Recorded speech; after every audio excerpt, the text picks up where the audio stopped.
Welcome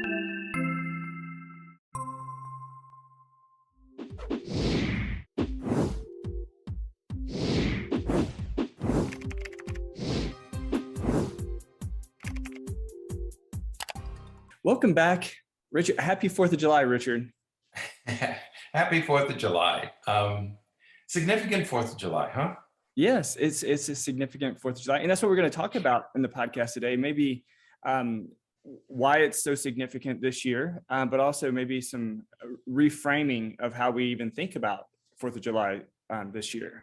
Okay. Yeah, it's hard. We were laughing the other day. It suddenly dawned on everybody that the year is just about half over. Yeah.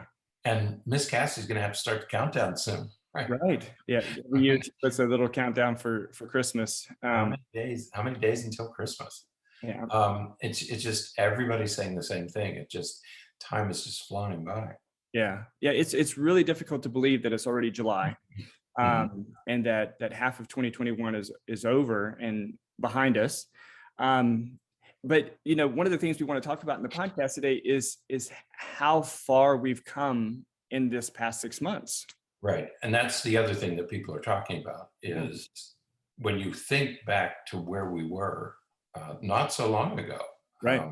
If you want to go all the way back to February and March of 2020, right. Every once in a while, I had to go shopping yesterday, and I went around the corner in one of these stores, and there were stacks of water and toilet paper and paper towels, and it's now you sort of laugh about it, but not so long ago it was bare. There was nothing there. A year ago, right, just a year ago, and it's sort of comical. So all these things are sort of occurring to people now as we hit this halfway point. Absolutely, and if you think about. Even if you just think about this year and where we've come in the past 6 months, it's a lot different now than it was in January. In January, you couldn't go into a store without a face mask.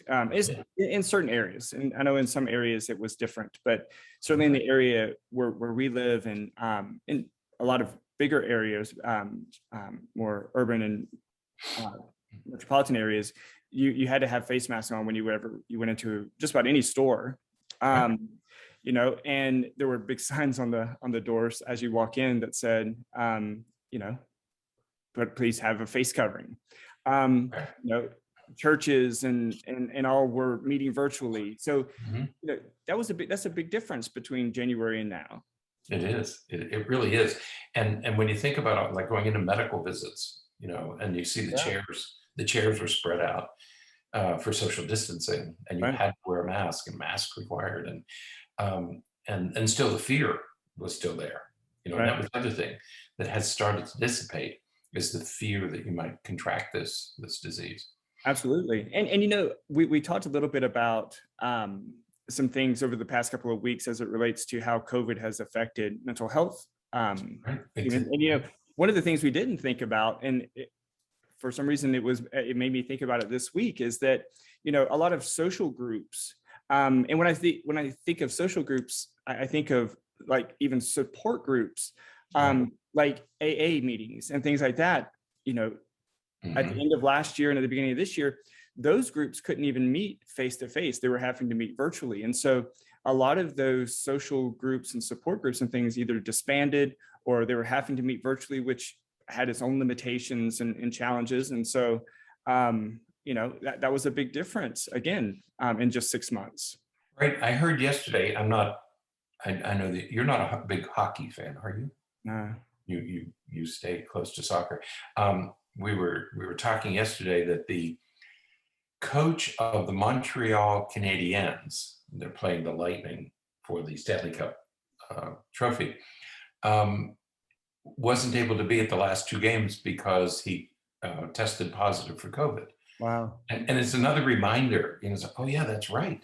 When you think about the past sports season and what it's meant for attendance and participation, and the NBA finals are going on right now. And one of the NBA basketball players tested positive, so he wasn't able to play in 2 games. Yeah. And you forget how close we are to those days when it really was literally reaching epidemic proportions. Right. And now that's all starting to dissipate, starting to fade.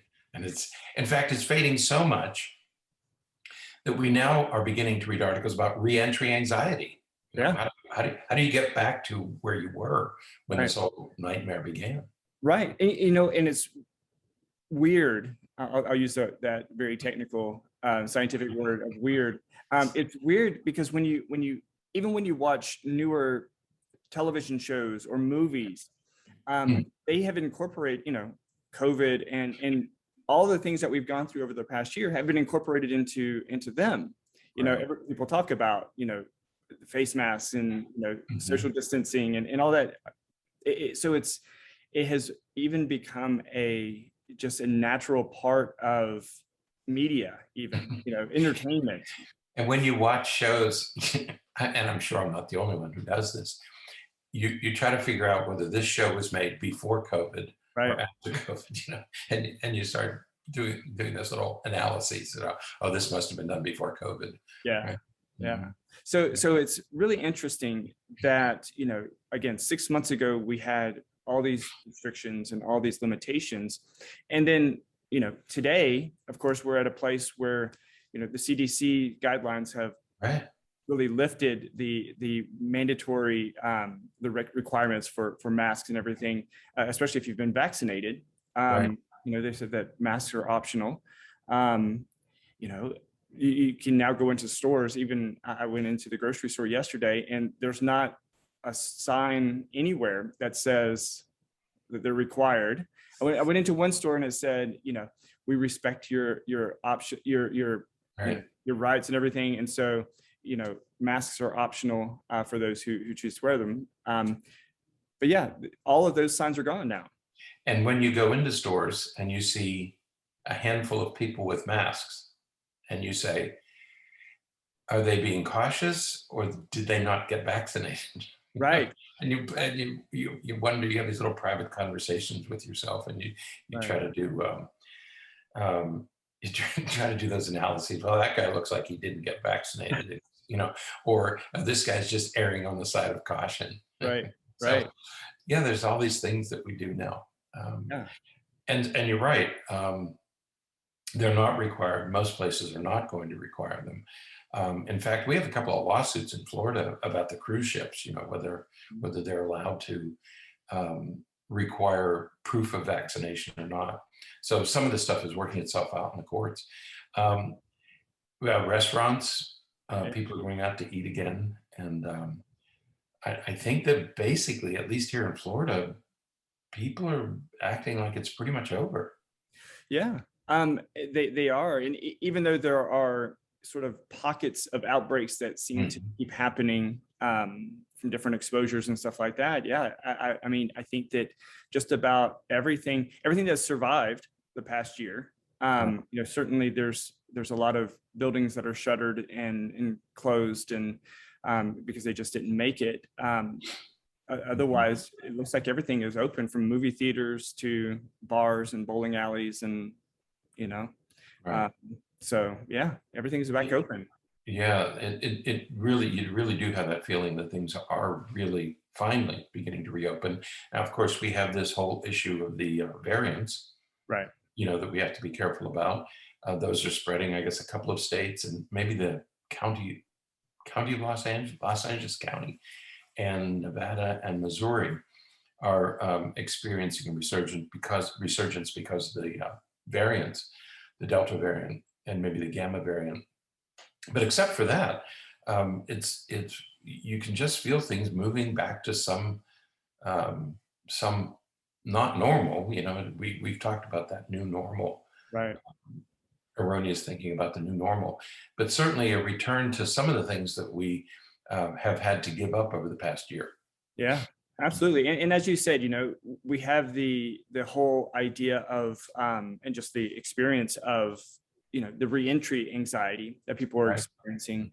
And I think that is probably one of the big things that's happening that people are going to experience this weekend. You know, we're recording this podcast on 4th of July.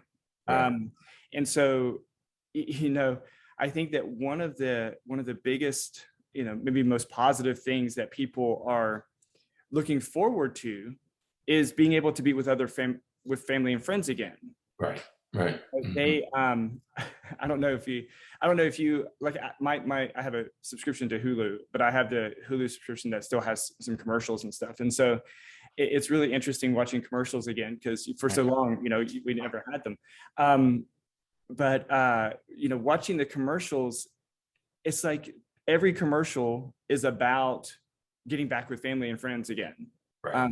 Whether it's a Pepsi or Coke commercial, or a you know, or it's about the restaurant or the grocery store even. I mean, it's like everything is talking about getting back with family and friends again. Right. I love the Welcome Back Kotter theme. Yeah. For that TV show. Welcome back. And that's the feeling that you get. And it suddenly dawned on you the other day, you mentioned this in the column that you write, that this is the first holiday since Easter of 2020. Right. Yeah, because we got together, the holidays of 2019 we celebrated. Right. It was 2020 and it was Easter was the first real holiday that we had to forego. That we had to say we can't do anything. And since then, these uncelebrated holidays, at least uncelebrated with family, have continued for a year. So this is the first holiday that we've had the opportunity to celebrate with friends and family in the open without masks. Right, because if you remember, you know, everything started closing down in March of 2020, and so by the time April, I think it was in April last year that Easter came about, and we were all told, you know, don't meet in large groups, don't get together, and everybody we were all very distressed about that, and that just continued even through the end of 2020, you know, with Christmas and everything. And so I think a lot of people started maybe during Easter this year, but this is certainly 4th of July this year is certainly the first time that people are really at a point where, okay, you know, for all those we talked about a minute ago, I think you're right. Easter was transitional because the vaccine was just being introduced about that time. Some people had it, some didn't have it. So there's still a little uncertainty in Easter 2021. So this is the first time that you feel like we're really in a new place. Yeah. I mean, last summer 2020, we were even told not to meet outside. You know, we could go to parks. A lot of parks were closed. Like that's right. Regular, like neighborhood parks were closed. And so we couldn't do cookouts or go to the beach. Some beaches were closed last summer. So it's you know, this is the first time. So, you know, while we had to do Zoom and FaceTime and all that kind of stuff before, which wasn't great, but it was something, but it wasn't great. Now we can get together and see each other again. Right. Yeah, I was thinking about that common vocabulary that we suddenly developed, Zoom. You know, who knew about Zoom? Who knew about online anything? Right. So it was a very steep learning curve for about a year. Yeah. And as you say, it's better than nothing, but not much better than nothing. Right. And so, so as we were kind of approaching this weekend, I was looking at different newspapers and websites just to see what was going on. I don't really go to like the big fireworks celebrations or anything like that, but you know, I wanted to know if those things were happening. And man, our local paper here, at least, it was like a page long of all the different things that are happening and when they're happening and where they're happening, and everything. All of that looks like it would have in 2019. Right. Yeah. Back to 2019. Back to the future. Yeah. So last night, so it would have been the night of July 3rd. It was even tough to get to sleep last night because people were already setting off fireworks, and it's like, good grief. Right. Right. Yeah, they were on all night, and dogs were barking, and they would everything would get quiet, and all of a sudden another one would go off, and all the dogs in the neighborhood would begin to bark. So, oh, this will be good for sleep. Yeah, I was like, that one was right outside my window, I think. Right. So all of these events are planned. I know of a lot of people who are having cookouts and their pool parties. The community where I live, they had a pool party of last weekend, which was their first time in over a year. So, this weekend is certainly this is certainly a weekend of celebration. So, but I think that the big thing though is, or something maybe interesting to think about is, while it's Independence Day and we think about it in all the ways that we typically think of 4th of July, it's also sort of Independence Day as it relates to many of the things that we had to give up because of the pandemic. Right. Right. We were just talking about a few minutes ago some of those things that have changed over the past 6 months, but one of the big social arguments, social debates that we've had over the past year is the giving up some of the rights that we had to give up because of the pandemic. Right. And so now here we are, maybe with the opportunity to celebrate the independence from some of those restrictions. That's right. You're right. I hadn't thought about it that way, but that was one of the big debates. Yeah. Do you have the right to? Does anybody have the right to insist that I wear a mask? Right. And so you refer to the Declaration of Independence. That we have a right. We have these certain rights, and can anybody make me do that? Can you force me to do that? That's true. That was a big issue. Are we giving away our freedoms? Are we giving away our rights? Yeah. So we kind of reviewed some things a minute ago, but we now have some of these really basic things, right? Not just the right to go to the stores and to meet with other people, but I was here at my place yesterday, and my mom came over, and we baked a couple of pies, right? But it was the first time that she's been here that we've just kind of hung out before the pandemic, and and as she was leaving, I gave her a hug, and it's like, wow, this is weird. It's like, this is the first time that to be able to give somebody a hug or to shake somebody's hand. We haven't been able to do that for a long time. I ran into a group of guys yesterday, and people extend, and you don't know whether they're going to extend a hand, a fist, or an elbow. Right. So we're kind of feeling a little bit socially awkward these days, because you don't know what you're going to get. Right. Yeah. Right. So sort of the independence, the freedom from some of those restrictions and some of those things, but to be able to see your parents or grandparents, your kids or your grandkids again. Exactly. Yeah. Seen them. I'm going to see my grandson for the first time in 2 years. Yeah. We're in a couple of weeks. Young. Yeah, young kid. He's going to be 7 years old. I haven't seen him since he was 5. Yeah. So it's really interesting, I think, and really fantastic to think about Independence Day as in a little bit of a different way. And it reminds me a little bit of the just for some reason, every time I think about it, I always go back to that Bill Pullman speech in that movie Independence Day. Yes. Now, of course, we're not being invaded by aliens or anything like that, but that idea that this is an Independence Day, like for all of us, and whether you're from the United States or you're not from the United States, this is an independence from this these limitations that we've had placed upon us because of something that was outside of our control. Right. Oh yes. Yeah. And that's an important point too, that you get the feeling that we're finally wresting control, that we're wresting control from the virus.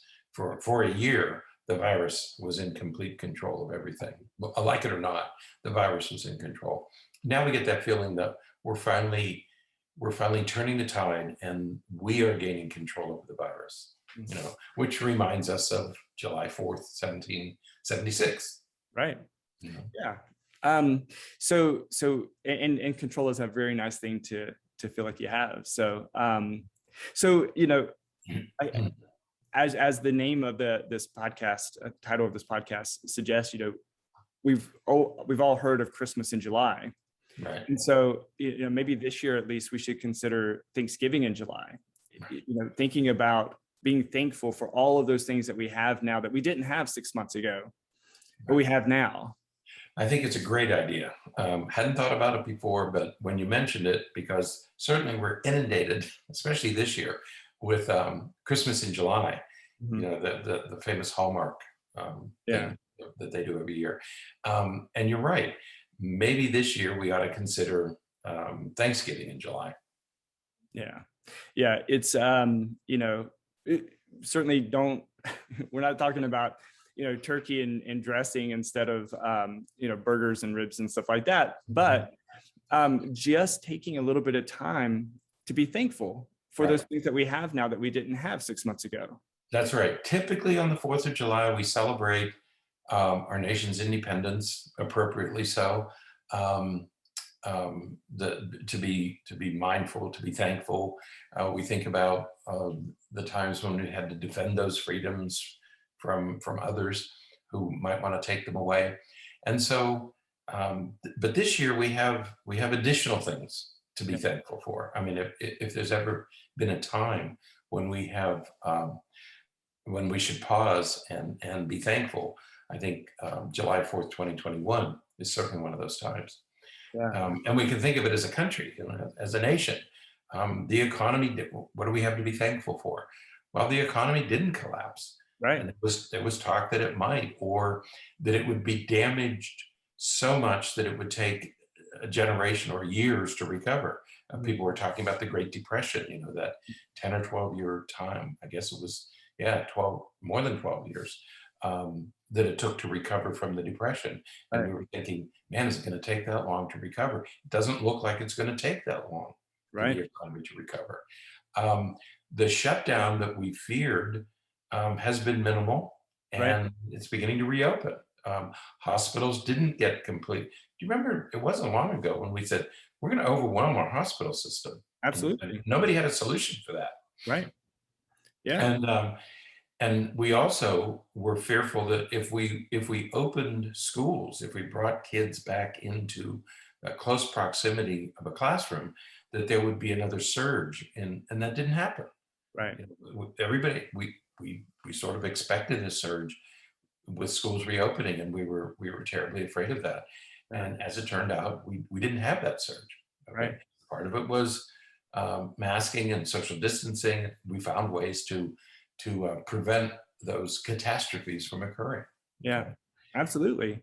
And I think that even if we think down to the individual or family, at the individual or family level, you know, there are many things for us to be thankful about. You know, certainly there's a lot of us who lost more than we ever dreamed or feared would happen. But, you know, most of us did survive. Most of us were able to make it through those very dark and difficult times. And now we're in a place where we can go out, where we, you know, don't have to be restricted by a mask in all settings. We can be with other people. There's a lot for us to celebrate at the individual and family level, you know, being with friends and family and with others that we care about. So whether we're talking about sort of the global or big national level or at the in your home level, there's a lot for us to be happy about and grateful and thankful about. Right. You know, and I think it is an appropriate time. I mean, we pause on the 4th of July, not just to have fireworks and picnics and all of that, but we pause to think about our country, how we got here, what we have to be thankful for anyway. And this year, more than ever, I think we have a great deal to be thankful for. Pause and reflect, but I think there's a great deal to be grateful for, and to where we are this 4th of July compared to where we were just last 4th of July. Right. Now, before we kind of wrap up and in for this week, you know, we want to make sure that we take a moment to remind everyone to be safe out there. You know, it's at these times when we haven't been together for a long time, when we haven't spent much time together, we're going to get back and we're going to certainly be at risk for overdoing it just a little bit. Is that fair to say? It's a nice way to put it. Yes. Yeah. So, you know, as you're with your friends and family and everything, you know, I'm sure that you're going to be really enjoying your time, and there's going to be lots of adult beverages and these kinds of things, just free flowing. And, you know, make sure that you're, you know, drinking with moderation, and that you're celebrating in moderation as you're really enjoying your time. You know, and we have to remember that alcohol consumption increased significantly during the pandemic. I mean, that's one of the statistics. 25% increase in alcohol consumption. That's not going to go down this weekend.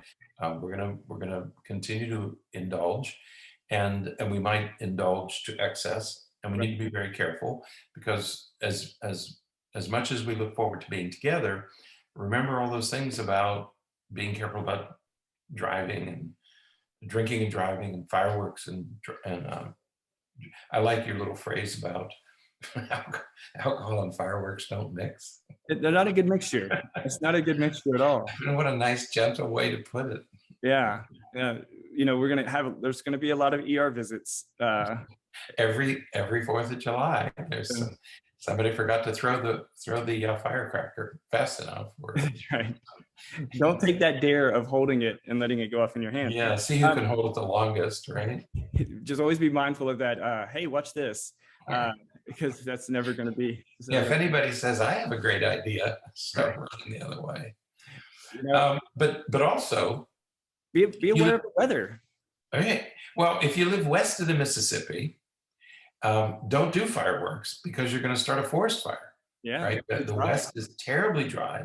They're in a drought, and they are begging people not to do fireworks this year in the Pacific, all through the West. So if you live west of the Mississippi, please forego your fireworks. If you live east of the Mississippi, please watch the weather. Yeah. Because this is hurricane season. We have a hurricane coming. Yeah. Some type of, it's somewhere between a tropical storm and a hurricane. We don't know which, and we don't know where it's going to go yet, or at least I didn't see the latest forecast. Right. But certainly the southeastern part of the United States is in for some difficult weather over the next day or so. So if you live east of the Mississippi, watch the weather. If you live west of the Mississippi, keep your fireworks until next year. Absolutely. And I guess the final thing that we would just encourage everyone to think about is that while 4th of July is a great holiday and celebration for our country, and you know, also remember that 4th of July is a bit of a difficult holiday for many people, including many of our veterans who fought for our freedoms and everything. You know, the sounds of the fireworks and everything can be very triggering, and can really sort of incite a lot of PTSD symptoms and things like that in those people who have, you know, been in war or been in situations where there's been gunfire and things like that. So be mindful that while you know, you certainly should celebrate and enjoy your time as much as you can, remember that there are a lot of others who would love to be there with you to celebrate, but can't because of that. And that, you know, that there may be things that you're doing that could trigger other people. And so just be mindful and gentle with each other when it comes to those kinds of issues. Right. Yeah. So certainly we want to celebrate the freedoms, all the freedoms that we're experiencing, especially this year, but be mindful and be careful. Yeah. Be mindful of others. And be careful that you celebrate safely. Absolutely. So, all right. Well, I think that's it for today. Richard, I hope that you have a great Thanksgiving in July, 4th of July. I plan to do a little bit of celebrating today. I'm really going to take this message to heart and think about the last year and what next year might look like. It almost feels like New Year's. Right. You know, we got to make some resolutions. Maybe we should talk about that too. That And we did mention that one time that, you know, let's redo our resolutions because of the past year. So yeah, it's a time to stop and reflect, and celebrate, but celebrate in moderation. Definitely. So, all right. Well, that is it for today. Until next time, stay happy, stay healthy, and forget to be afraid.